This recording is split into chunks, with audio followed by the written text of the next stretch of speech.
Together we'll see who dies and survives, circled around a sacred fire, strumming along with our favorite lyre. Adventure called the quest awaits, your destiny's in the hands of the fates. But never fear, we're all friends here, we'll have your back when danger's near. Come with us through the pages as we unravel a tale for the ages into the Percy-Verse. Hello and welcome to the Percy-Verse podcast. I'm Alisa. And I'm Anna. Get out your paintball gun and put on your soda helmet because today we're reading Chapter 18, The Party Ponies Invade. In this chapter, Luke steps further into his James Bond villain era. We meet Chiron's extended family, and Percy pensively ponders the prophecy with the ponies.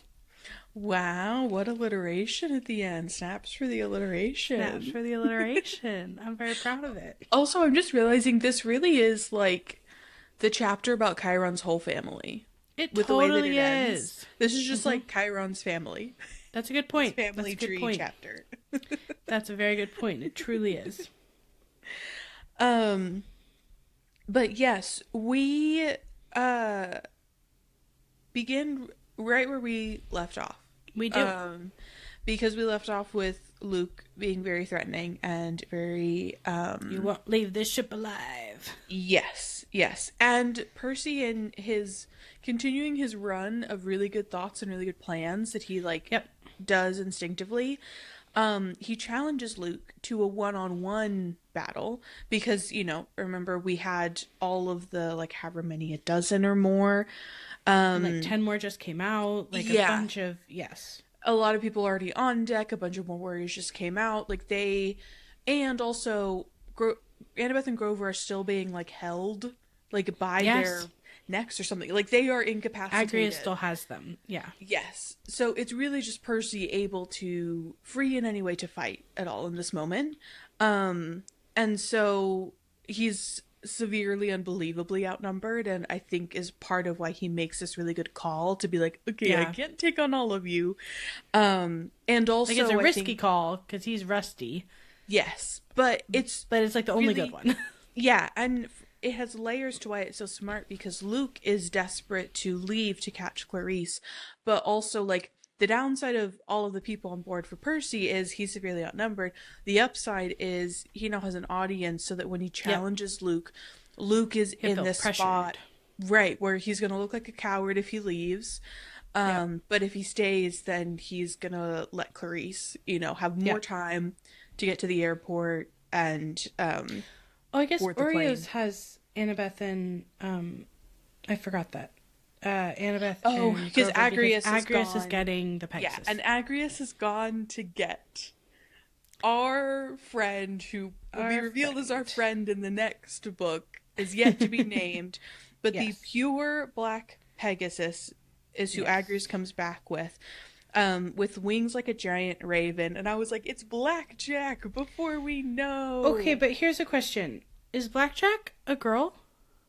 In here, Blackjack is a girl, and it made me wonder if in Titan's Curse, is Blackjack still a girl? I feel in my mind, Blackjack, that they use he, him pronouns for Blackjack. Same. But there's not more than one. Pure black Pegasus? I don't think so. Who Percy inadvertently frees from the Princess Andromeda, and who feels forever indebted to Percy for freeing. Right, exactly. So either we're both misremembering. This is okay, there's three things. We could both be misremembering. Totally. Number two, there's an inconsistency between books. I didn't go fact check the Titan's Curse. I didn't either. I guess we could have, but I didn't. Third option, Blackjack is just non-binary and uses multiple pronouns.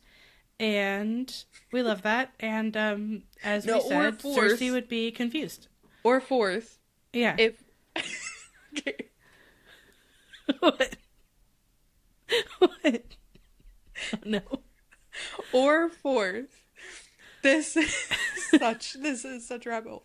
Okay. Or fourth, Kronos and company are deeply transphobic. Blackjack is actually trans under Luke's see. like servitude is Yeah. forced to be femme, but then once freed, Whoa.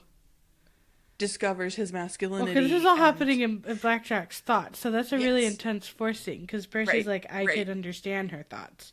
Yeah. She was calling Agrius and Luke some names so bad, Kyron would have washed her muzzle out with saddle soap, which gross and sad, but Yeah. I didn't like that. But So there's a lot wow. of possibilities, but The also layers. we fully could have just checked the Titan's Curse. And Yeah. I keep on, like, it's so funny. I've read these books so many times, but we're going Yeah. chapter by chapter that I'm like, I can't spoil it for myself to go check things in future books.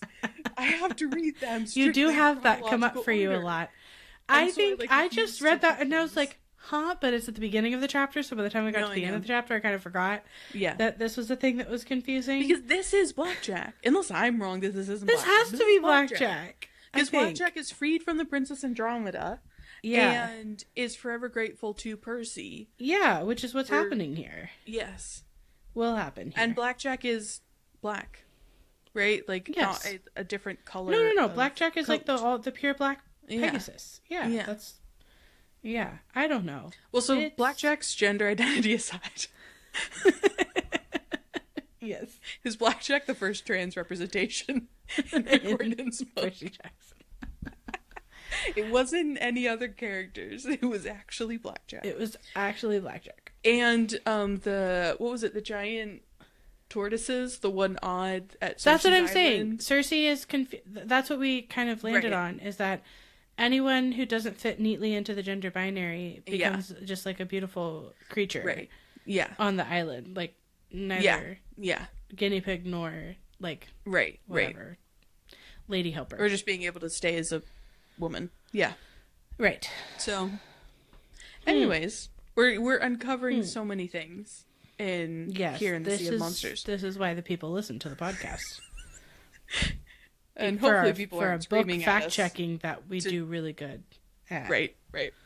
Yeah. There's some obvious Look, thing. Ugh. In my brain, just by having read these books so many times, I do not allow myself to check things in future books I because think I'm that's like, so funny. Well, for and whatever I just reason in my didn't brain, think it to. spoils I the would have. experience, I would have. I didn't think to. and that's on ADHD. It is this week on ADHD. All right, keep going. Okay, back to the book. So, Luke he is telling Percy that he can't be baited into a fight, but Right. Percy is like not He's like, letting "Just up, watch." and he's like, "You keep avoiding one. Scared your warriors will see you get whipped." And this is Percy really plays this incredibly well and traps Luke Yes. in this moment of, if he walks away, he'll look like, weak Like a coward. in front of all these warriors, and if he takes the time to fight Percy, he's losing time. And Percy's basically he's just betting on even pushing for this will like give Clarice more time. He's buying Right. Clarice time right now in this moment Yes. because Lucas hasn't immediately gotten on the Pegasus to leave. And also Percy's kind of counting on like Annabeth conjuring up some sort of plan in the Right. background Right. of all of this for their escape, because like Which, spoiler alert, she does not. no, they are Not. screwed in this Yes. moment. Like, Yes. were it not for the party ponies, they're That's just it. Yeah. I don't know how they make it out of here. Yeah. And Luke decides that he will fight Percy. He says, "I'll kill you quickly." And this is where we get our we are reminded of Backbiter. We get the full Yes. description of it. A reminder of the fact that it's gray and gold because it's steel melded with celestial bronze. And I want to read very quickly one thing that I found Yes. so fascinating. Same. I Percy think it's the says, same one I underlined. "I could almost feel the blade fighting against itself like two opposing magnets bound together. I didn't know how the blade had been made, but I sensed a tragedy.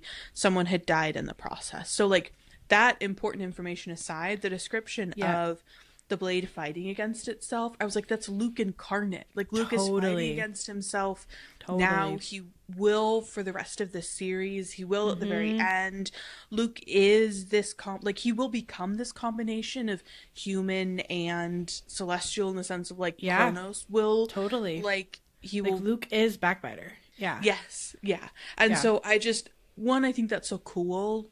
Like, it's Backbiter's such a visually cool sword to picture, and I think it's also really compelling because, like, you know, being like Riptide, like Riptide is such an important sword for Percy and is like an extension of himself in like a complicated way. And so for Luke, like we were talking in the last episode, the way that they're yin and yangs, this is more of a parallel than it is a yin and a yang, but like that they have such important swords. Like, I guess to a certain extent there maybe is an argument that this is another example of the yin and the yang, because for Luke, Backbiter is a real a literal like extension of himself, like an embodiment. Whereas with Riptide, Percy actually winds up having a really complicated relationship with the sword because of what he finds out about it in the next book in terms of its history and like all the pain and the sorrow that it's been I was thinking, like, it's interesting, we're gonna dive into Percy's sword next book, given that there's a focus on Luke's sword in this book. I think that is very interesting too. But I just I love that it is this external, literal, visual representation and manifestation of everything that is currently happening with Luke internally and will, to even greater extents, happen. Well, and the other layer with Backbiter in particular is the fact that like the whole purpose of it is that it can kill mortals and monsters. And I think that also is an extension of Luke. Like, it's an extension of the corruption of Luke's soul in a way that he is willing to, like Percy is carrying around a sword that could not hurt humans. Even if he wanted to, it couldn't hurt humans. And like, I think it kind of shows that Luke is willing to hurt the defenseless in a way that is more aligned with Kronos than with the way that like demigods view the world. Not gods necessarily. They're complicated, but demigods for sure. I also wonder, like, what is the tragedy that occurred? Like, who died in the process of making this sword? I know, I have that question. His mom is still alive. Like, Luke is still... I don't think it's a situation where it's like Luke's soul has died, you know? No. Like, especially with how important it is later on that Luke actually still retains himself and his identity, that... I'm curious. But you would think it would be someone important, like not just a random person. I know. Potentially. It'd be interesting to figure out a theory about who died, but I think even more interesting. So in The Lightning Thief, we talk a lot about Percy's intuition. Like, he has really, really good intuition, and he kind of like lost his bearings in this book, which is kind of funny for a monsters book. But it's interesting to me that Percy can sense this. Like, can every demigod sense this? Can Percy in particular sense this? Like, why? I do leave this little paragraph with a lot of questions that I want to answer. I agree. And Luke whistles for one of his men to throw him a round leather and bronze shield, which gets thrown to him. And Annabeth, this is the first time we're really hearing from Annabeth verbally in any way since she was captured, and she tells Luke to at least give Percy a shield, and Luke's like, this is BYOE, bring your own equipment. And here we get kind of a nice breakdown from Percy's perspective of like the pros and cons to having a shield and not having a shield, and so that fighting without a shield gives you more power, but fighting with a shield gives you better defense and versatility, and basically both require different moves and like a different strategy. And he in this moment thinks back to Chiron, who told him to stay at camp no matter what and learn to fight, and he is now feeling like he's going to pay for not listening to him. And I addendum that with, combined with having spent a year not training. Like, he clearly he's not been keeping up with stuff at home, which makes sense. He's a middle school kid in school. Like, he's not going to be like, oh, I'm trying to keep every up single with my day sword I do fighting practice. He's also not like the child of a war god, or, you know, like someone who might be No. inclined to like Yeah. want to do fighting practice every day, even like at his mom's, you know. Yeah. We don't get any descriptions of like, yeah, the like thing, the straw in my room that I, you know, is all on the ground that I used to like fight on all year. Yeah. He definitely is very out of practice. Yeah. And I could imagine Percy also like kind of maybe wanting to, after everything with Gabe and then how wild that summer was for him, kind of want to go and feel a little normal again, and have like a normal life. That's a very natural desire for a kid. Yeah. But it means that he's currently out of practice, and Luke lunges and almost kills him on the first try. So we really don't start off strong in this at all. I appreciate like the stakes are set up really high, and also that this feels very realistic. Like, it's not just like, oh, Percy's out of practice, but he hangs on for a while. It's like, Percy's out of practice, and that has huge consequences. Yeah, like, he gets injured. He could die.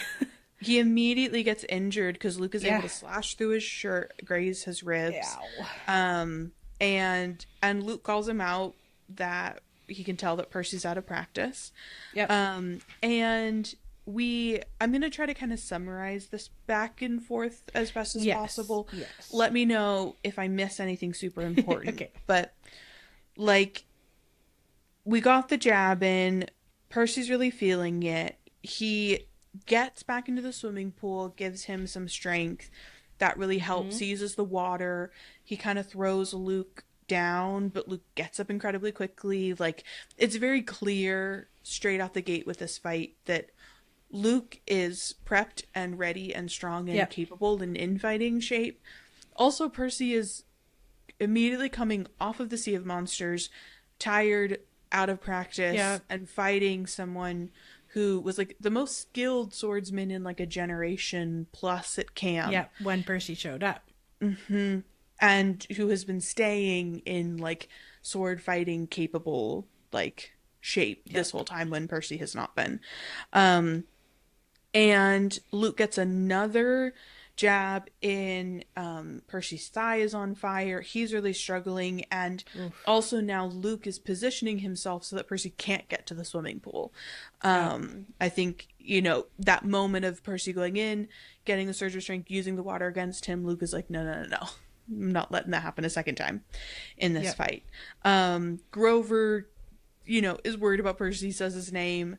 And really, Percy's just kind of like trying to avoid Luke's hits. Like, he's diving, he's rolling, he is fully on defense. Luke's just like slashing offense. Deck chairs, and you know, it's kind of like when you're just sort of like dodging for dear life. Yeah, and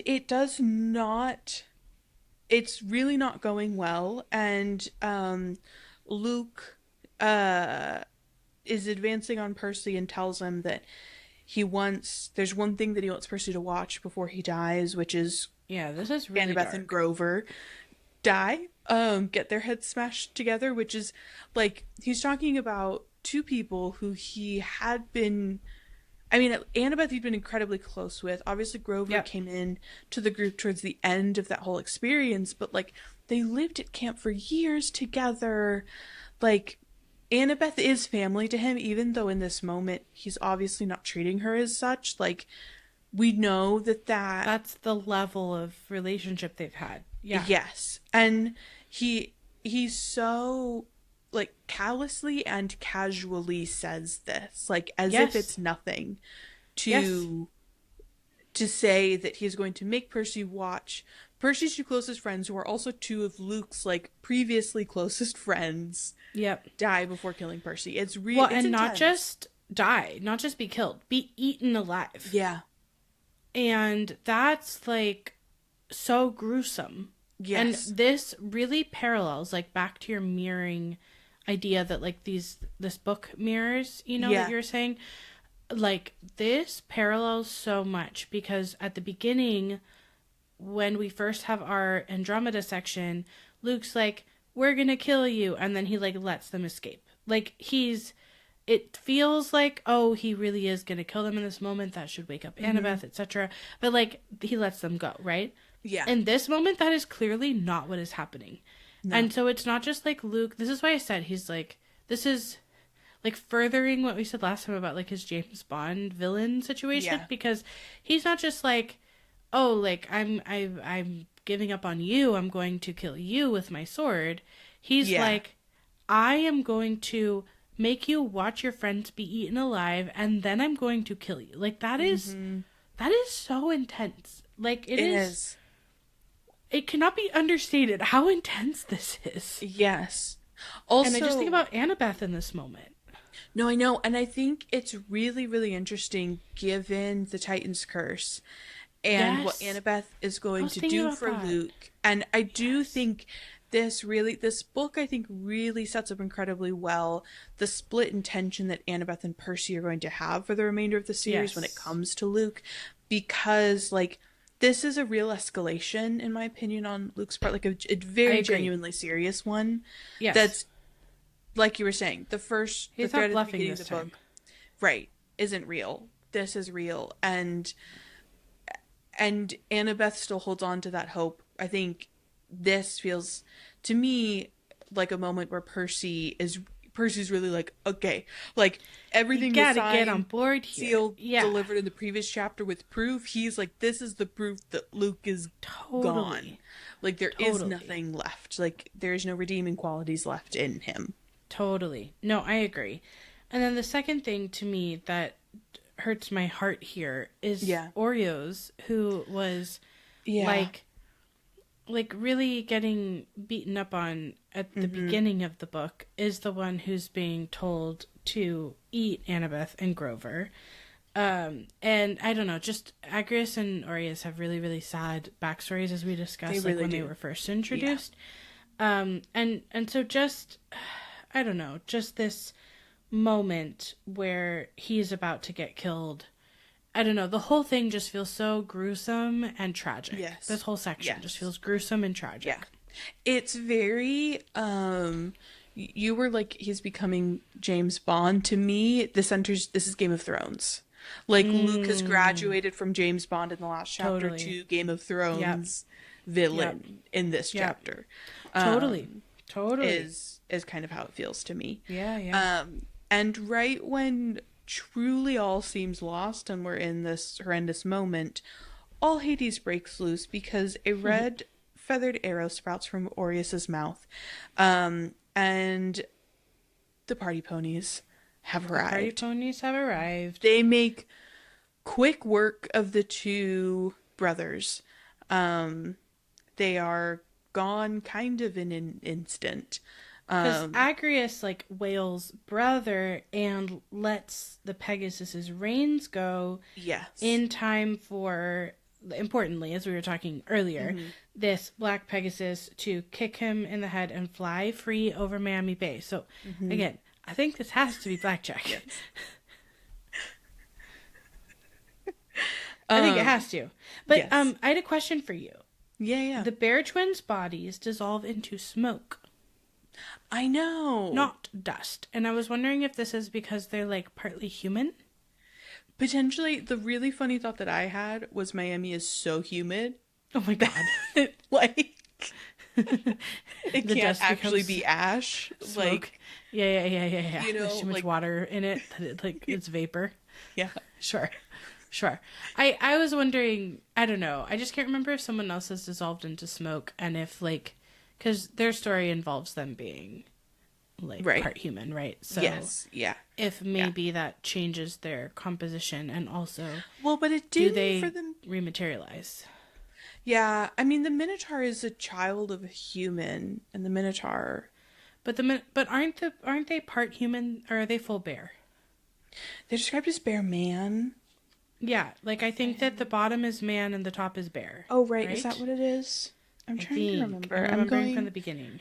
I'm going back through really quickly to Yeah. find their I'm description. pretty sure they're The like voices half bear, inside. half man, but I could be wrong. It says they look like twins, but they weren't human. 8 feet tall, wore blue jeans, enormous chests, shag carpeted in thick brown fur. They had claws for fingernails, their nose or snout-like. It says they were twins, but they were not human in their description. Okay. Well, maybe it is the humidity. I don't know. Yeah. But yeah, or as we've discussed in previous times, just that, a writer chooses a different descriptive Sure. word and isn't completely consistent in, like No, that never whether it's dust or happens. smoke or, Or whatever numbers it of is. feet. Yeah. Right, right. Um, um but yes, a dozen centaurs charge out of the main stairwell. Tyson nice. screams ponies with delight. That's, Ponies! he's simply gotta. And we get this incredibly long description of Chiron with It's all of his quite long. many relatives. I don't Yes. really want to go through all of them because this is No. a very, very long paragraph. The summary of the paragraph is basically they all look very eccentric. They all look very different. They all Yes. have they're like different vibes going on, but it's like color, big, bright, bold, eccentric Yes. is the vibe of all of them. We do want to Yes. make a note of one of the descriptions Yes. in this paragraph that was an unnecessary description in general, but also particularly because this paragraph is such a good example of you can describe characters in Eccentricism. many creative ways, in many Yes. eccentric Like ways. like having googly eye glasses where the eyeballs are bouncing around on slingy coils. That's Yes. so weird and not very war effective, Right. but very eccentric and not necessarily like offensive to a category of people. Yes. Because it says that one had his face painted like a Comanche warrior. And that just is not a needed nor necessary description. No. And not all face paint is. Yeah, in a book where we already had like stereotyping of Native Yeah. Americans, I think this was like It could have just been face I'm paint. tired. Yeah, And there's a couple things in this book, in this chapter that made me feel tired, and this was one of them.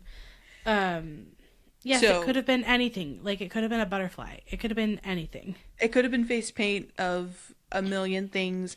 This paragraph outside of that is such a great example of creative ways to describe eccentric flares and big bold choices that, Yeah. are that without. Aren't offensive to an entire group of people. I think Yes. it's important to note that they do have brightly colored t-shirts with day glow letters that say Party Ponies South Florida chapter. So we do know that Yes.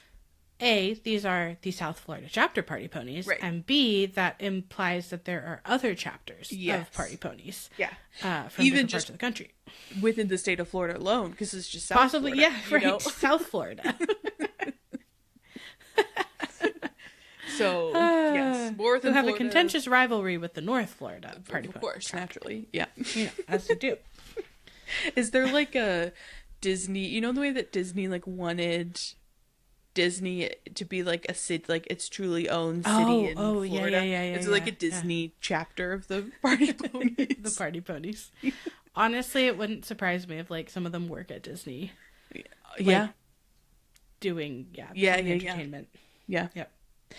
And so they all explode onto the deck. We kind of get multiple times of like Luke's warriors are stunned. Luke is stunned. Right. Like it really truly shocks and surprises. I mean, including Percy, like everyone on the ship. Yeah, no one's expecting these ponies. These Party Ponies. Not in a million years. But then everyone kind of gathers himself. Luke raises to fight, but in a moment of what felt a touch to me like plot armor in terms of Yeah. we And like can't such a have the gag. centaurs. Like we can kill Oreos, but we can't kill Luke. Right, because a centaur shoots Luke with a custom-made arrow that has a leather boxing glove on the end. This is it feels so, like, hilariously, like, cartoon in a fun way. It does, Like, yes. boing, and, like, getting knocked out. Yeah. It feels like, I don't know, Roadrunner or one of the, Yes. Tom and Jerry or like one Yes. of those that's just sort of like slapstick. Absolutely. Yeah. And it sends Luke crashing into the swimming pool, and his warriors scatter, and it's basically chaos ensuing. The party ponies are using their paintball guns, which I guess we are getting more examples, of like it's not just always arrows that can end a life. And Chiron saves Annabeth. I mean, they're already released, obviously, because the bear's on around. But he goes, he, like, scoops up Annabeth and Grover. And Percy's trying to get up, but his wounded leg feels like it's on fire. So I want to note that because, like, in general, like, I think Backbiter delivers blows differently than, like, a regular sword does in terms of, like, and the on fire was reminding me of in the first book, like, when Percy's poisoned and he feels like his whole body's on fire when the poison's coursing through all of his veins. And so I just, like, wanted to make a note of that description of how much it, like, is debilitating to Percy in this moment, because we will see Percy get banged up real bad in, you know, future fights, many other books. Also, just I think it speaks to Luke's like cleverness as a tactician with a sword, because it, even if you do have an opponent that is really good with a sword, if they can't stand on their leg, it's gonna make it very hard. And if their leg is, like, hurting, it's gonna make it really hard for them to fight you. So it was like a very it was a smart move on his part, tactically. Absolutely. And Luke, coming out of the pool, is trying to kind of, like, gather everyone in a much more kind of, like, organized fighting sense. And Percy hears a large alarm bell thrumming from below deck. So we're getting the signals of, like, they got thrown off, but they're now starting to, like, reform a little bit. People are alerted to the fact that, like, the tides have turned, and Percy knows that any second they're going to be swamped by all the reinforcements, because, again, they're on a freaking cruise ship. So, and these are not the only, like, the monsters that are out on the deck and the demigods are not the only ones on the ship. And we do get a fun little cut of, you know, Tyson taking out a lot. He swipes half a dozen warriors aside just in, like, one swing of his own. And Chiron, I think you can tell, is, like, he's getting the lay of the land, because he then tells all of the party ponies to withdraw.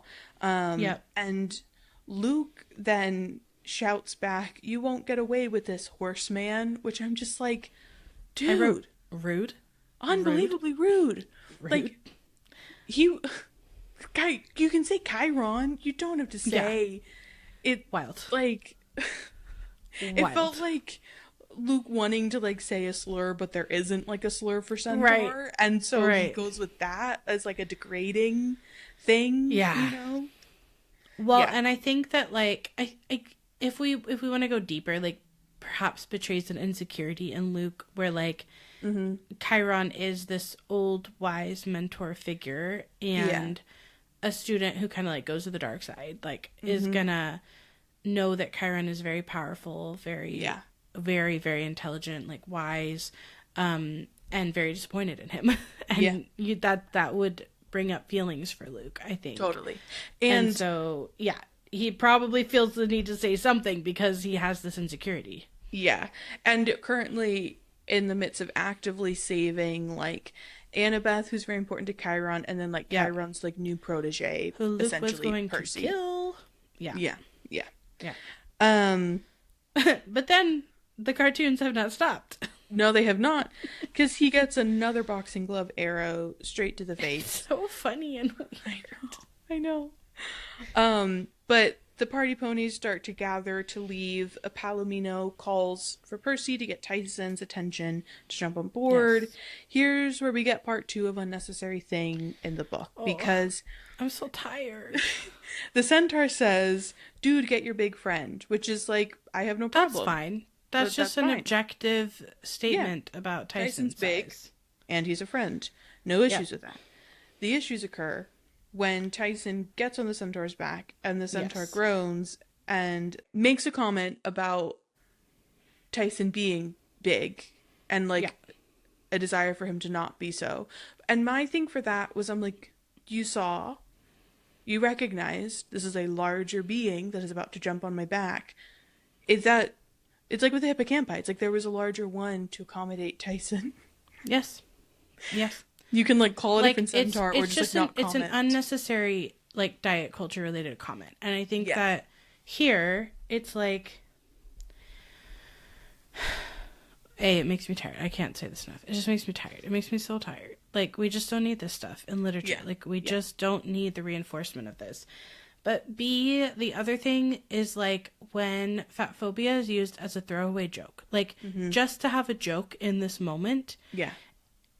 You know when it's being used that way, when it's offhand like this, and then the character that it is said to has no reaction. Like, we don't even get a description of Tyson. We don't get Tyson saying anything. Like, at that point, this character is just a prop for a joke. And that's what makes me, like, then I get less tired and I get more angry. Like, that's what makes me angry. Like, that is so frustrating because you are just literally using this character's size as the basis of a random, unnecessary joke. And we know we have had many examples of jokes that are very effective in these books that are not based on fat phobia and oppression. And we just don't need this shit in books. We just don't. Yeah. Yeah. All right. Off the soapbox. And so just as all of Luke's warriors are organizing them into a phalanx, and ready to advance and, like, ready to be a real threat, the centaurs have all galloped to the edge of the deck, and they jump the guardrail as if it were a steeplechase and not 10 stories above the ground. And Percy's like, this is it. I am not long for this world, as they're plummeting toward the docks. But the centaurs hit the asphalt with hardly a jolt, and they gallop off, whooping and yelling taunts at the Princess Andromeda's. They're very athletically impressive, these centaurs. They are. Well, and what is fun, I think, about that is, like, that's our first hint that, like, okay, they can leap off of 10 stories and no one feels it. Like, the travel, like, all the other things that they're then capable they're of super doing. centaurs. Yes, and so they are just, like, whooping and yelling and cheering as they're racing into the streets of downtown Miami. Yes, and this is it was reminding me of the night bus, this part, but oh sure, yeah. Percy's like, I wonder what the Miamians thought as we're, like, galloping on these centaurs down. I don't know what the mist was making them look like, but streets and buildings begin to blur as the speed picks up. I have a theory. Yes. My theory, because I was thinking about how, and this actually may be a theory that's more based in the show. Because in the first season of the show, like, we get those flashes when Percy's young and he sees, like, a creature, but then it becomes, like, a tank or, like, a giant truck or something like that. Right. What if, like, they... mortals see the centaurs as, like, motorcyclists. I was just thinking motorcycles. Yeah. Because they go so fast and, you know, they could, like, weave in and with out. like 2 people on them. Yes. Yeah. I love that. I think that could absolutely be a thing. But they pick up speed so fast that it feels like space is compacting and, like, they're going, like, miles in each step, which is very possible given how far they go. And in no time, they leave the city behind and go through marshy fields of high grass and ponds. And they find themselves in a trailer park at the edge of a lake. And these are all horse trailers tricked out with televisions, mini fridges, and mosquito netting. So they have arrived at the South Florida chapter Party Ponies headquarters here. Which I'm very curious official. Where these headquarters are. Like, yeah, I don't know. Still has to be somewhere in South Florida. Right. You would. But how far have they traveled? Yes. Per, you know, the last chapter. I don't read ahead, so I don't know. Yeah. But I don't think we actually ever get precisely where they are. No. It must be far enough that it could feel like they went far. Yeah. Without having left South Florida. Right. If this is their headquarters. I'm assuming. But or it might not be their headquarters. It might be just a different location that they have. Yeah. Campgrounds. So they're all kind of debriefing about the fight that they just had. In their own way. In their own way. Like, dude, did you see that bear guy? He was like, whoa, I have an arrow in my mouth. So that's kind of the vibes. Yeah. They head slam. Mm-hmm. And it's you know, so beautiful that Chiron sighs. and is like insulting them. He's like, I really wish they wouldn't do that. They don't have any brain cells to spare. So Chiron has the mic right now, is what I'm hearing. Mm-hmm. Chiron has the mic. And Percy's just like, you saved us, Chiron. Yeah. Like, whoa. Which is interesting, because usually in books about kids being heroes, you like don't want an adult to be saving them. Yeah. And they do plenty on their own in this book, though I do think Poseidon is like the reason everything happens, so that's a separate thing. But Chiron basically says, I couldn't very well let you die, especially since you've cleared my name. Yeah. And when Annabeth asks, because Annabeth is over here like, but the logic. Right. But the logic needs to logic. She's like, how did you know where we were? Mm-hmm. And Chiron is like, I'm super smart. And I have a bestie whose name is Iris. And I was like, hey, keep an eye out for Percy and friends so that I can know where they are. And that he also figured they would wash up near Miami because all the strange things wash up in Miami. I'm like surprised we didn't get like a Florida man anywhere that comment in any of the like Florida sections of this book. I do love that, like, throughout this series, like Rick Riordan really just kind of like takes shots at like very specific places. He really does. He's like not afraid to make enemies. No, he's really not. And it's very funny to me. Also, Grover being like so offended by everything strange washes up near Miami. I'm like, you collectively washed up as a group. You did. Yeah, it's not just you. No, and also like you came out of the Sea of Monsters, and that is strange. Like, he's not calling you strange. He's calling the like circumstances strange. Yeah. But I don't know. Grover hasn't had a line in a while, so I guess that we just needed something there. But he basically explains, which is a very interesting thing to learn that you can do, I think, as a mechanic of how this works, is that you can eavesdrop on an Iris message, because that's what Chiron did. You can, like, it's like, you know, I never actually did this. I've only seen this depicted in movies. But the, like, secret three-way call where you'd, like, call someone, add someone else in, and the person who got added wouldn't know that there's someone else already on the call. I was thinking of it more like also in a movie. Back when landlines were more common, where someone would be on a call and then someone else would, like, hold it and pick it up and then totally. Yes. You know? Be listening. Yeah. So, yes. Only movie references for phones here. But yes, we learn that you can, in fact, eavesdrop. Now the question is that limited to Chiron because he's been friends for centuries with Iris, or could anyone eavesdrop, right? It read to me more as because they're friends, but I could be wrong about that, and it could be that maybe there is a way. Curious, how does it work to eavesdrop, and could someone sort of hack that? Essentially, I don't remember if they do ever, but what's the security useful. Like? How encrypted? Exactly, is an Iris message. Exactly. Is it end-to-end encryption? Especially once we learn, you know, how granola this whole thing is. Like, I don't know how techie they are. But that'll be a few books away. It's Pinky Promises. It's Pinky Promises. Yeah. You like swear on a crystal or something. Yes, it's a security system. Basically. So I just feel like there could be implications there that we could like think about at a future in future books. But then he explains that it was very easy to convince his centaur cousins to come to their aid because they can travel very, very quickly. Distance is not the same for them as for humans, which is just like an interesting way to put that. It's like they're breaking the laws of physics in some way. And obviously that they're just like really into partying with a battle flavor, to party. Yeah. Partying for a cause. Mm-hmm.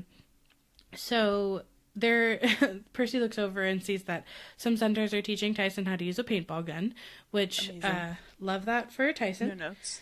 And also, he could do a lot of damage with that if he wanted to. Just imagining like putting treats in the paintball gun, and then he just like has Rainbow out in the water, and then he's just like shooting out the treats, and then Rainbow like goes to fetch them. That's cute. That'd be cute. I'm like, because it's Tyson, so that would be the kind of use he would put a weapon to. It's like treats for pony for Rainbow. So then Percy's we're kind of get to the serious part of the chapter now. And Percy's like, are we just letting Luke sail away? Kronos is on the ship. Like, he's really thinking about, like parts of Kronos at least are on this ship. That puzzle piece we talked about at the beginning. And Chiron starts to tend to Percy's wounds, because that is still very like important.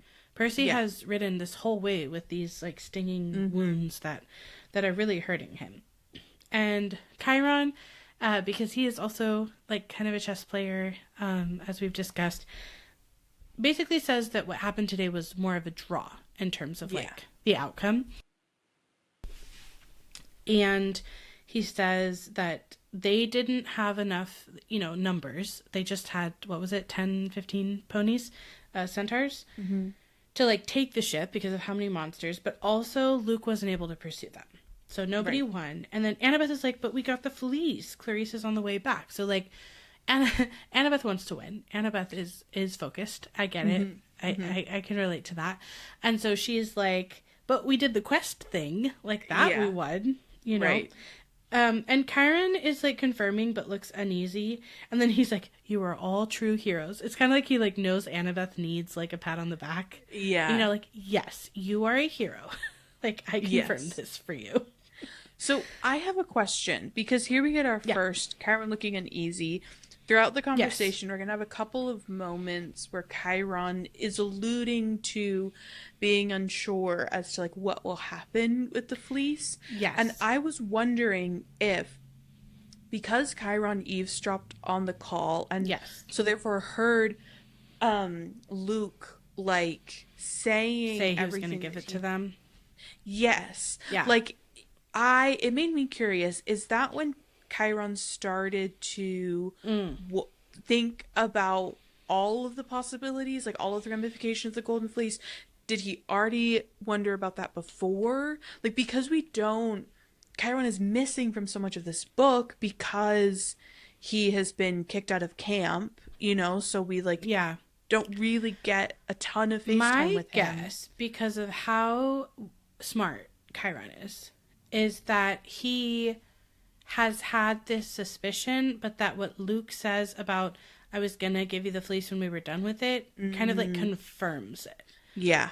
That would be my guess. Just because he's so in tune with everything a lot of the time. That like, it maybe went from being like a worry of a slight possibility to now maybe more of like anxiety, maybe a touch of dread, that like this he's is now happening. Yeah, and that it's at least confirmation that it's Kronos' plan, and Kronos is enough of the mastermind of everything. Yeah, to, like, that can't be good. Like, even if he doesn't know that it's to bring Talia back, but we're about to get into the whole prophecy and chosen one situation, and so, he has this on his mind too. Yeah, he could be thinking about like what Kronos' plan actually is. But I do think that the Iris message like confirms his fears in a way. Yeah. Would be my guess, That makes sense. And so he's just like, as soon as Percy is all fixed up, we have to get to Half-Blood Hill, and the centaurs will carry them. So we get to kind of be like, okay, they're going to have a ride. Transport check. Yeah. Yes. Yeah. We always need a ride in these books. Like, it is, transportation is very, very important. And Percy asks if Chiron is coming as well, and he says that he'll be relieved to get home, which is like sweet that he calls Camp Half-Blood home. I know. Yeah. We're still, no one's appreciating Dean Martin except for Chiron. Chiron's His the brethren one. simply do not appreciate Dean Martin's music. It's not No one- wild enough for them, I would guess. Yeah, no one in the mythological world appreciates Dean Martin apart No. from Chiron, I guess. Chiron is an island. Yeah, Yeah. all alone, just Alone. listening to Dean To Martin. Dean Martin. Hey, Mambo. Okay. Yep. So I'm sorry. I just imagine like in the Sea of Monsters there's one island where you sail past it, you hear, hey, Mambo, Mambo. Like, hey, like as you get that's Chiron's vacation island. Yes. He just like goes there It's sometimes. his retirement plan. Yeah, right. For one day. Right. And he says he needs to have some words with Mr. D, that they need to plan the rest of the summer. There's a lot of training to do, and he's curious about the fleece, which I think is where we're wants to like, see. yep. He's fleece. I think he has a feeling about like what is gonna happen. Yeah, absolutely. And then that reminds Percy that Luke had said that he was gonna let them take it, and he really now, in that moment he had to convince himself that Luke was lying, but now it's like he's not about to die at Luke's hand, and so he's really thinking about it. He's like, was he really lying?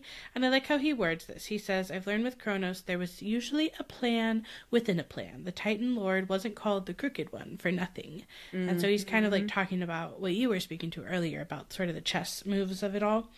And that he also had a way of getting people to do what he wanted without them ever realizing his true intentions. And I think Percy is knowing that he's seen that before, like with Ares, but he's like, ooh, that might have happened to me, actually. Yeah, right. Like, yes. This also might be like something that happened to me this time. And that's what really, that sentence immediately just made me think back to the prequels and Palpatine, and particularly like episode 3, where Palpatine is just getting Anakin to do everything that he wants, like convincing Anakin that, Padme's going to die, and the only way is that, like, ensuring that everything happens the way that he wants so that Anakin becomes Darth Vader, and Anakin never really realizing that, like, he's just a pawn. Every single step of the way. Yeah. From the nightmares on was Palpatine. Yep. Yeah. Being like, walk this way. And Kronos uses nightmares too. I think he does. Kronos and Palpatine have a lot in common. Yeah. For sure. Tyson is over having fun with paintball guns. And the centaurs are having fun too. Like, even the one that gets hit backwards into the lake is just like giving him thumbs up, like, yeah, cool dude. Yeah, like, they're just having a great time.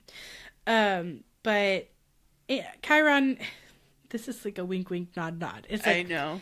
Annabeth, maybe you and Grover can go supervise Tyson and my cousins.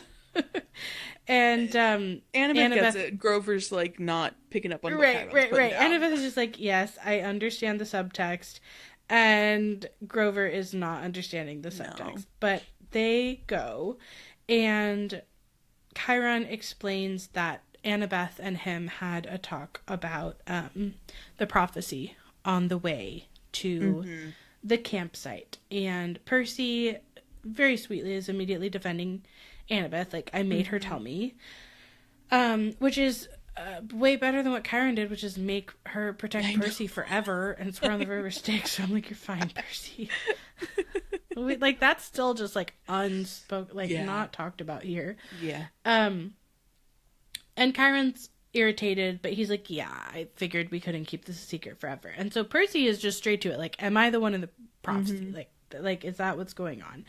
And Chiron's like, I wish I knew. You are not 16, so we just have to train you and leave the future to the fates. Like, that's just what it is. But that makes Percy remember the fates when he saw them last year in the last book.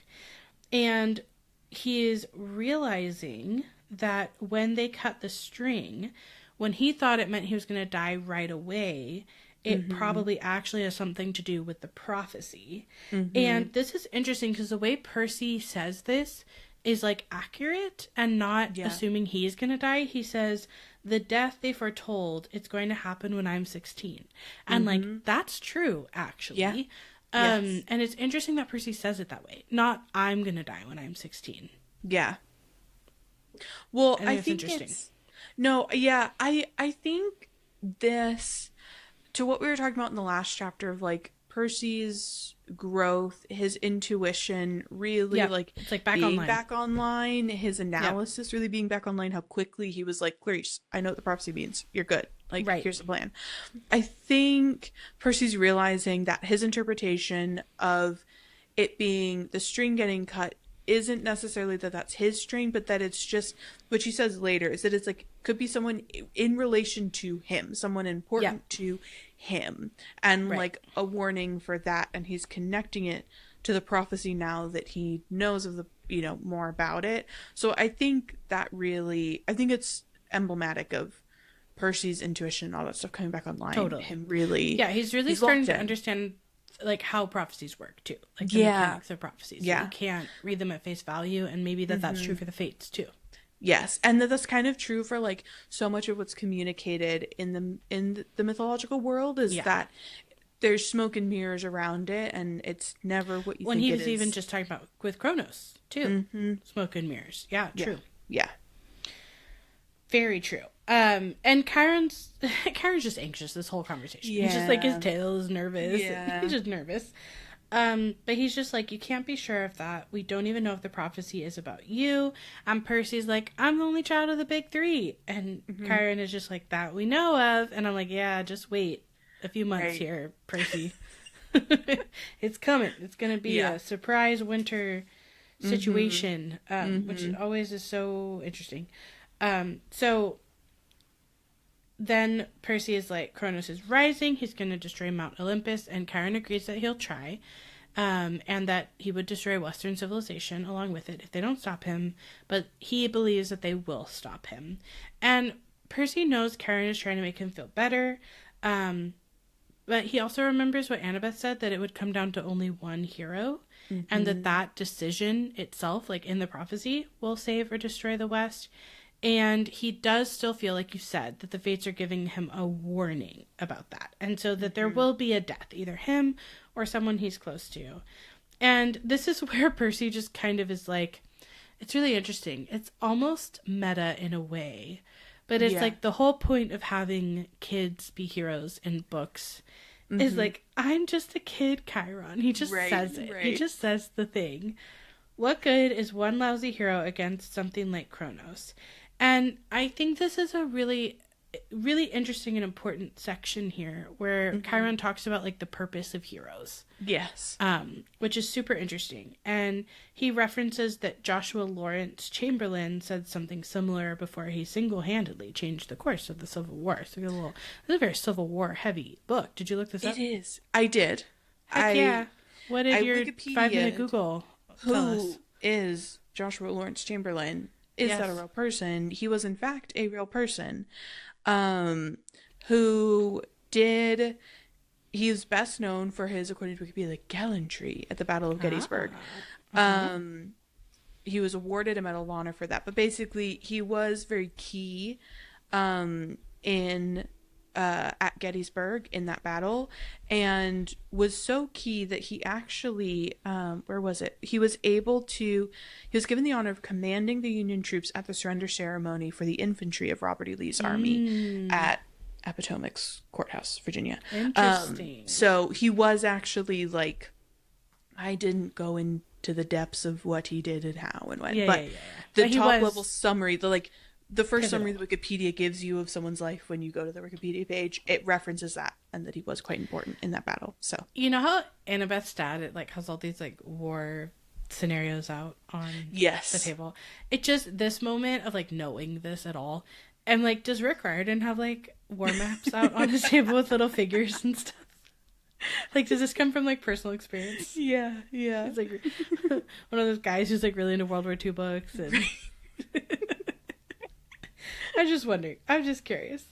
But that's really... Thank you for looking that up. I think I love learning which historical figures were demigods. And also guessing which historical figures are demigods.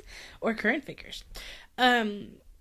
So then Chiron points out a celestial bronze spear tip or arrow tip that he has, and asks Percy what would happen if you shot this at a human. And Percy's like, it would just pass right through. And this is where Chiron kind of differentiates humans, gods, and demigods. or heroes. And he's like, humans don't exist on the same level. You can't even hurt them with your weapons. And he's kind of explained this to Percy before. But he's like, you are part from each world, and so you can be harmed by both, and you can affect both. And that's what makes heroes so special. You carry the hopes of humanity into the realm of the eternal. That might be my favorite line in the whole book. Mm-hmm.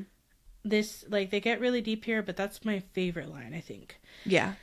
On the other hand, monsters never die, and they are reborn from the chaos and barbarism that is always bubbling underneath civilization, the very stuff that makes Kronos stronger, and that they have to be defeated again and again, and that heroes embody that struggle.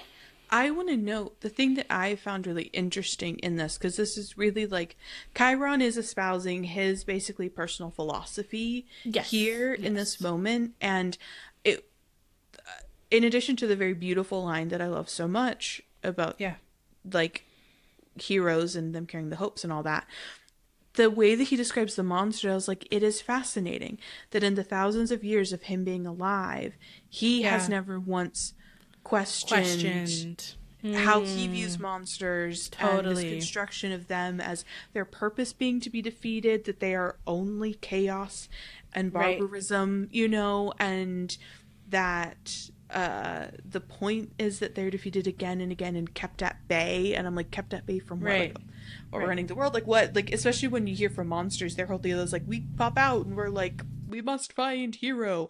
Not that they pop out and they're like, we must destroy the world, you know? So I think it's interesting that Chiron has not challenged that in himself at all. Yeah, I think it speaks to like what we've talked about before with the gods, to like who buys into the systems that are in place and who questions them. And Chiron is you would think with all the grief and loss he's been through, he would like question the systems that he's in.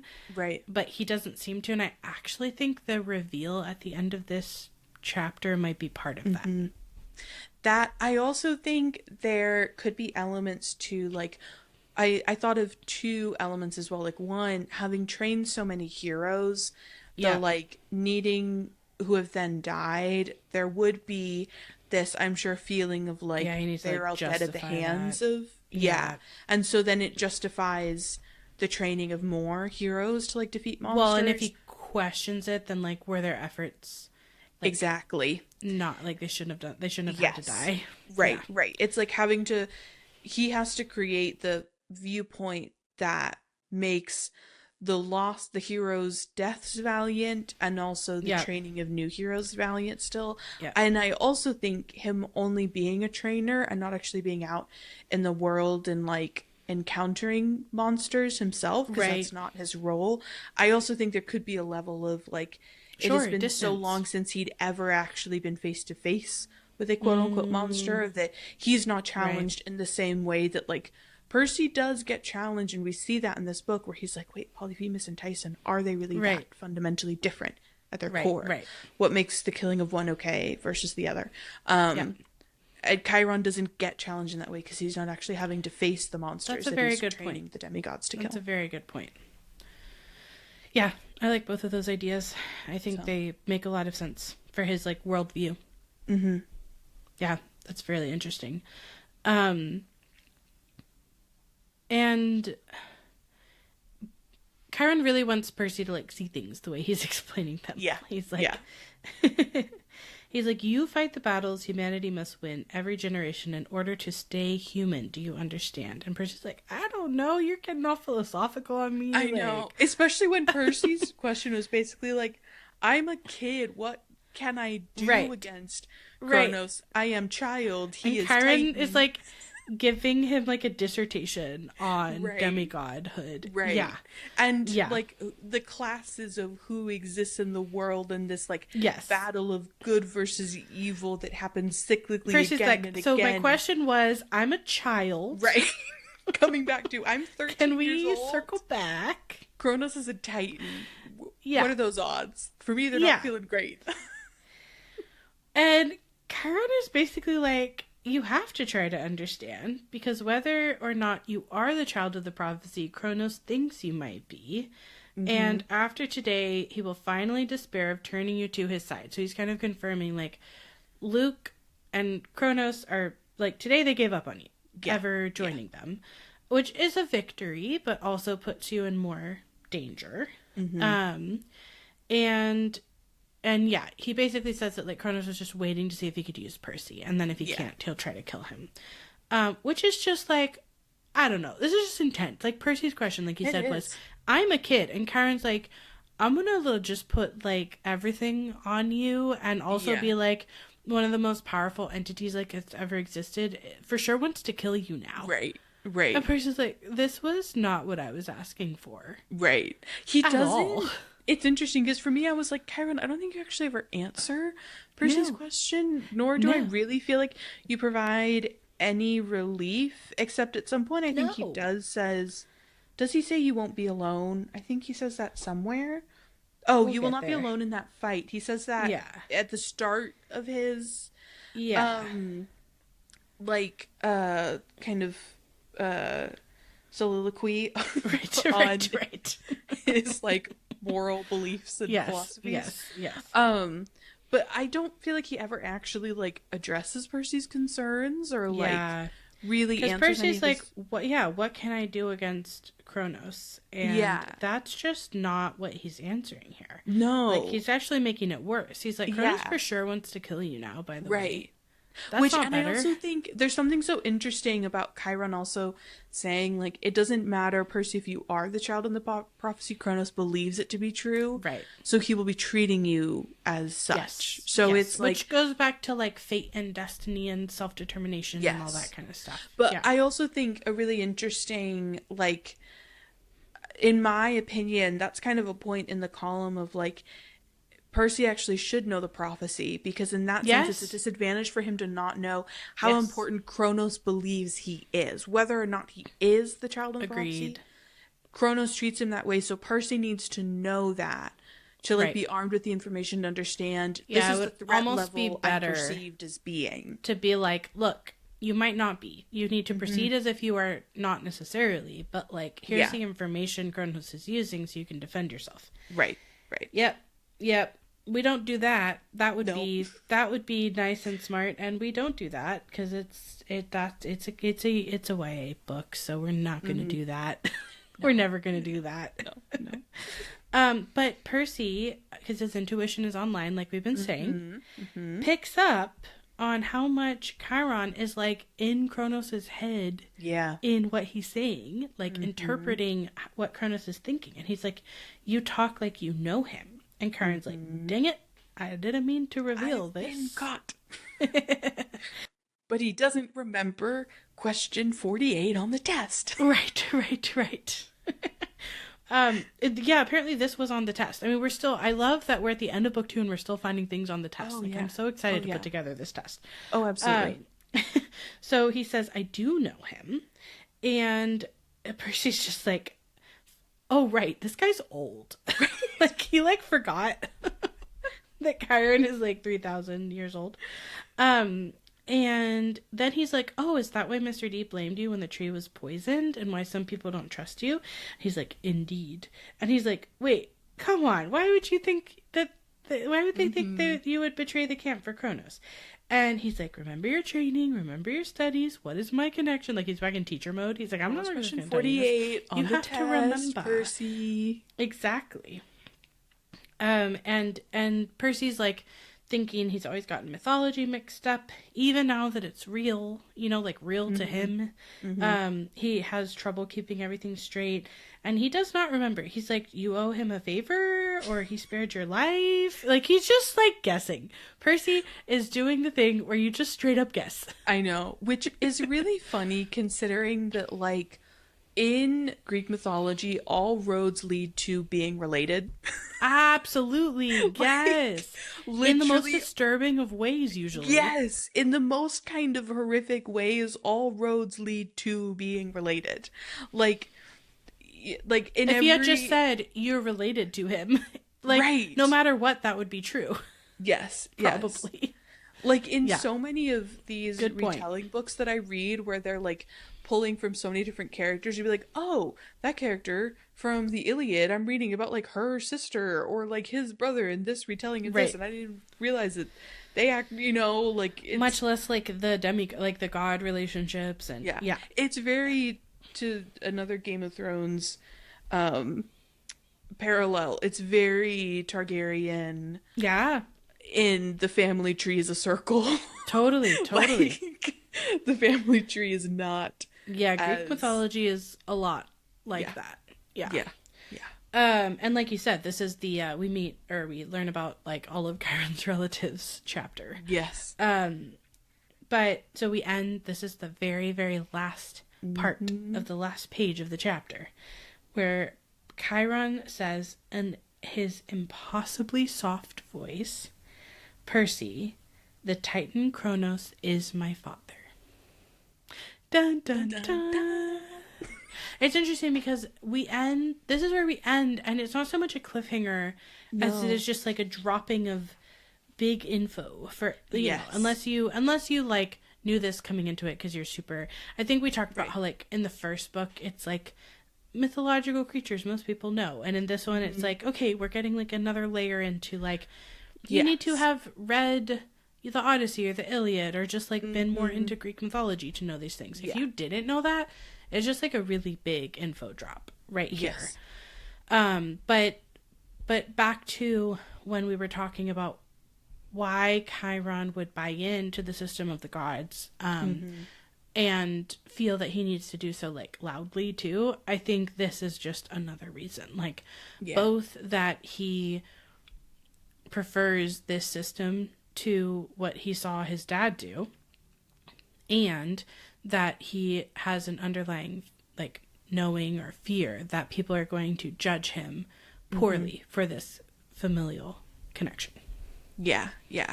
And I it makes me think of how like like sometimes if you don't want to be like your parents at all, like you want to be the complete opposite, you like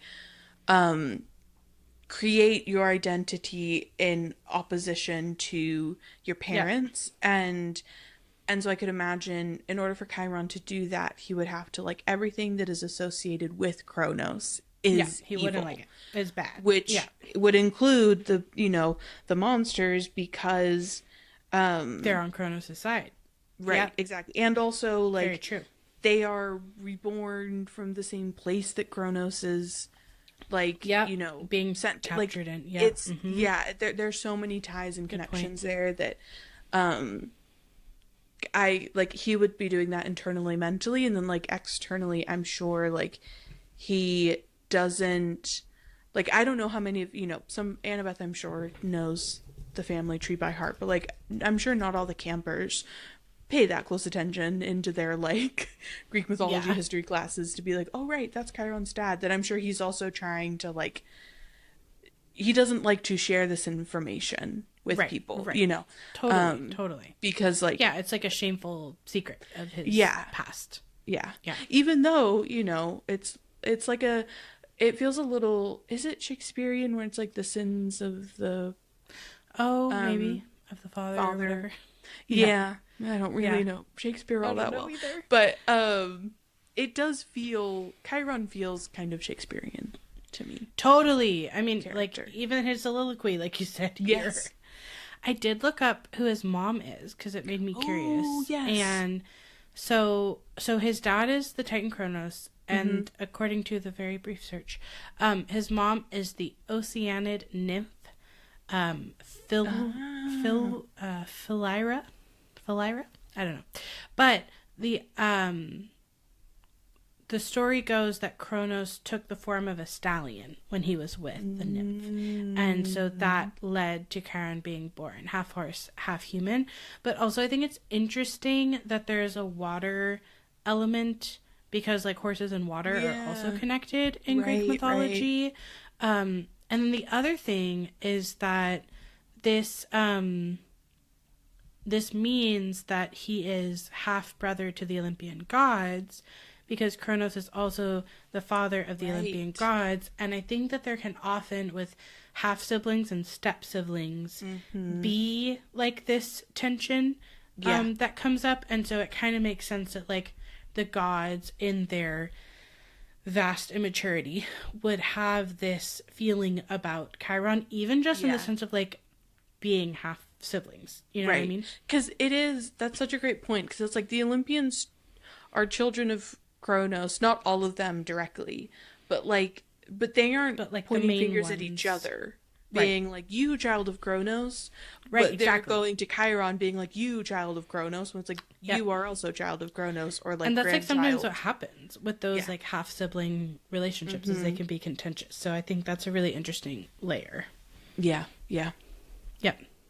All this brings me back to the like family systems totally analysis. I know it's gonna be its own dissertation, its own book. It's gonna be an 8-hour long YouTube video. Oh my god, it really will be. Just wait, at least the playlist will be.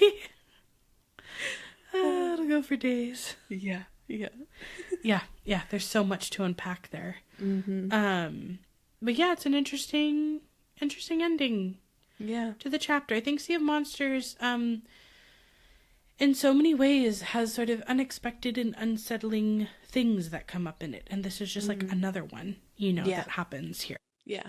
And it really, like, I think Sea of Monsters really lives in emotional complexity, because like this adds like an emotional complexity to Chiron, and it lives in Percy's emotional complexity, Annabeth's, like we live in so much emotional complexity in this book, and I think it's really cool, and I like that a lot. And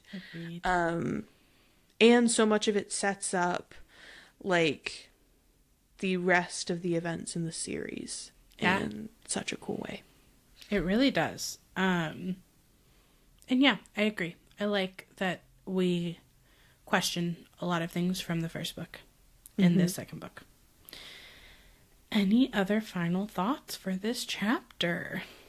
I think that's all for me. Anything else from you? No, I can't believe we have like one chapter left.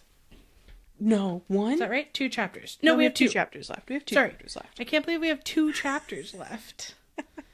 That's wild. I know. That's wild. So I'm excited about that, because also the end of this book is just talk about emotional complexity. So and unexpected things happening. Yes. Well then, we will read our second to last chapter next time, when we dive into Sea of Monsters, chapter 19. The chariot race ends with a bang. Bye. Bye.